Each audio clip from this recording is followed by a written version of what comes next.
You know, everyone has those shows where they just want to be entertained, not challenged in some philosophical struggle or treated like a child with dumbed down humor. They're usually comedies, and I think that laughter is a healthy way of de-stressing and staying mentally fit.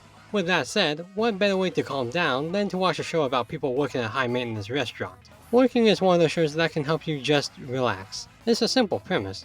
A teenage boy, Takanashi, who has a thing for tiny things, which I think is healthy, starts working at a family restaurant where his short senpai, an androphobe, a child living in the ceiling, an extortionist, Sanji from One Piece, a biker gang manager, and some samurai booty also work. See? Simple. There's really only one thing to say about working.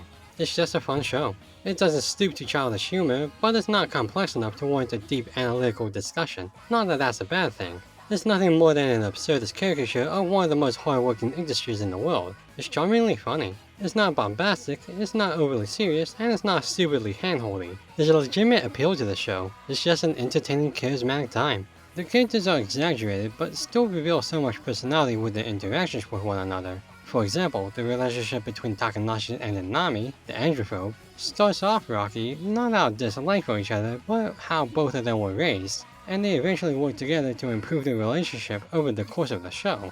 There's also the Sanji character who's in love with the chief of staff, who happens to be the dense one in this case, the short Papura, who was ironically named after the poplar tree, and there's one character who insists she's not the weird one in this group of idiots, even though she inadvertently makes herself to look just as bizarre. The list goes on. The comedy is outstandingly goofy, ranging from the oddballs' antics to how absurd they get as the show goes on, and yet it never goes too far to where you're going, okay, they've jumped the shark. Every joke really feels like they belong in this bizarre environment, even down to the first opening the play on words start. Someone else features the lyrics "Someone Wan Wan." One is pronounced wan, which is the onomatopoeia associated with dogs in Japan, like bark in English, because, get it?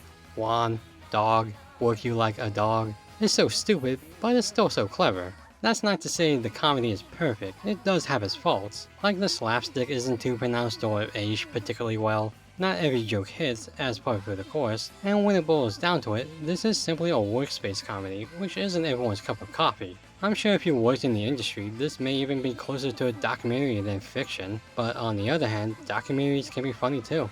There really is no grander story. The most you have is the evolving relationship between the main character and the androphobe, and there are smaller arcs here and there, but it's mostly just played for laughs. But still, if you've ever worked in a restaurant, or really anywhere, this is one of those resonating shows that really gets you like The Office. You somewhat know these people, and the over-the-top spin they receive in these roles really sell you on the insane psychology you have to put up with, in a cutesy, albeit demented way.